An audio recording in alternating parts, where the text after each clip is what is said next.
The last few weeks we've been talking about various book clubs. So today I thought I'd take a look at Oprah's book club, a book discussion segment on the American talk show, The Oprah Winfrey Show. She started the book club in 1996, selecting a new book, usually a novel, for viewers to read and discuss each month. In total, the club recommended 70 books during its 15 years. Due to the book club's widespread popularity, many obscure titles have become very popular bestsellers, increasing sales in some cases by as many as several million copies. Al Greco, a Fordham University marketing professor, estimated the total sales of the 70 Oprah editions at over 55 million copies.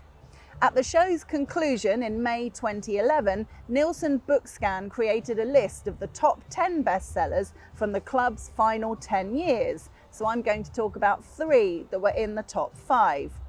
Starting with Cormac McCarthy's The Road, which sold 1,385,000 copies since being nominated on the book club. Shortly after it was chosen, The Road was awarded the Pulitzer Prize for fiction. Oprah actually conducted the first ever televised interview with author Cormac McCarthy, a famously reclusive author. The book details the grueling journey of a father and his young son over several months across a landscape blasted by an unspecified cataclysm that has destroyed industrial civilization and nearly all life. Realizing they cannot survive the winter in northern latitudes, the father takes the boy south along country roads towards the sea, carrying their meager possessions in their knapsacks and a supermarket cart. It's actually quite a dark novel. The second one is James Frey's A Million Little Pieces, also quite dark. This one sold 2,695,000 copies. It was actually originally sold or marketed as a memoir, but later as a semi-fictional novel, following the author's admission that many parts of the book were fabricated. It tells the story of a 23-year-old alcoholic and abuser of drugs and how he copes with rehabilitation in a 12-steps-oriented treatment center. The book follows James through the painful experiences that lead up to his eventual release from the center, including his participation in the clinic's family program with his brother, despite his strong desire not to. He meets many interesting people in the clinic with whom he forms relationships and who play an important role in his life, both during and after his time there.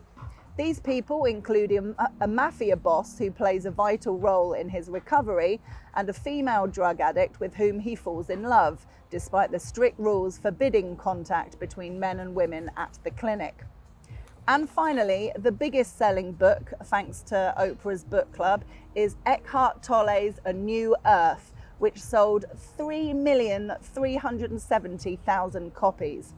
After it was selected for the book club, she created a series of 10 weekly webinars with the author.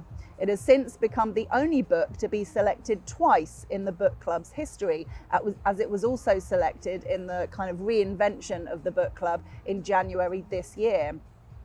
The book encourages its readers to live their lives in each present moment and to create happiness for themselves without emphasizing material possessions. Tolle's intent is to change the way human beings think, and he envisions a world population that is increasingly humble, enlightened, and pure. In the book, Tolle asserts that everyone can find the freedom and joy of life if they live in the present moment. The book describes human dysfunction, selfishness, anxiety, and the inhumanity we inflict on each other, as well as mankind's failed attempts to find life's meaning and purpose through material possessions and unhealthy relationships.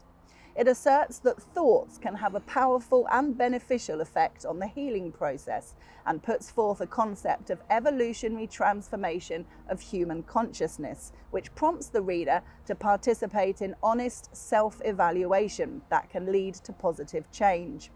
According to Barnes & Noble, the book became the fastest-selling title in the history of Oprah's book club.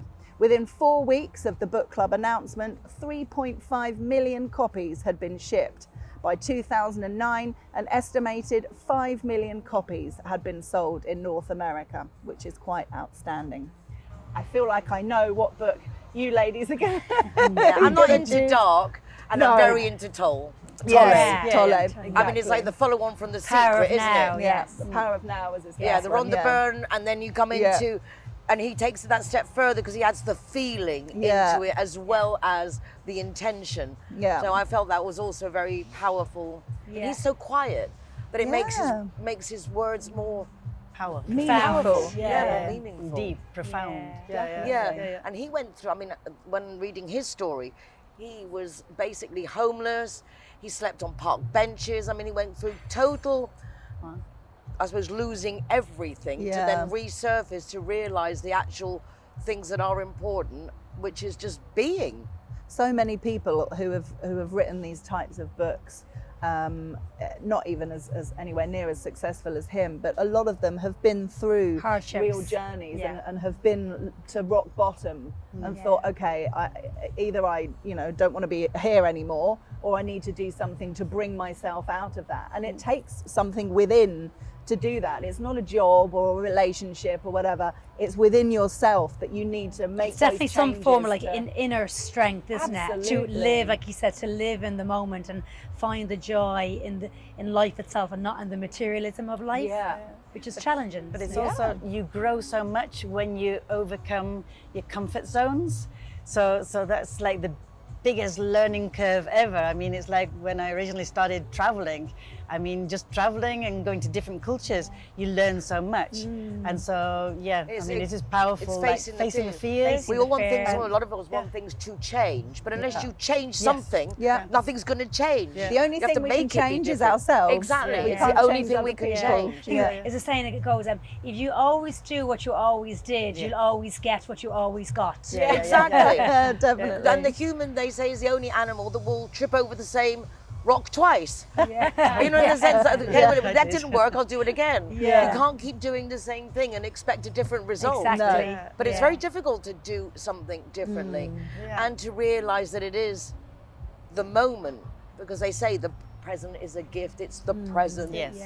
And it's not the fear of, or was it like, they say, regretting the past, fearing the future. But they say that the past is history, the future is a mystery, but the present moment is a gift to enjoy. It is. Isn't that lovely? And that is the summary of Tolle's words, really. It's just be conscious right now. We're sitting here, we're on TV, we're in the Hard Rock Hotel, we're with all of you, and how magical and wonderful is that?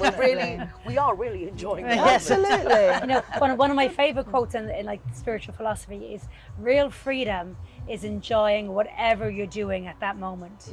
And if you do your best to live like that, life is beautiful, Absolutely. I mean, it'll always have challenges, but it becomes we're so used to always thinking about the next where am I going next? We're so busy. Rushing. After I finish eating this, I'm doing this, and after we've done this, we've got to do this, and we'd like that a lot. But if you can just enjoy each bit, and it's easier said than done sometimes. It is, because otherwise you're not living any moment. You're just getting through the motions. You just get through your list of things to do, rather than actually really enjoying doing the things you're doing. Because life is that. Life is this moment. It's not what I will do, or when I'm older I will get that. No, it's like, just do it now. Or I will be happy when I find a boyfriend. I'll be happy when I have this amount of money in my bank. I'll be happy when I have a six-pack. Be happy now, because you might not even make it to those things. You might as well enjoy the journey rather than the destination. There it is. It's the journey.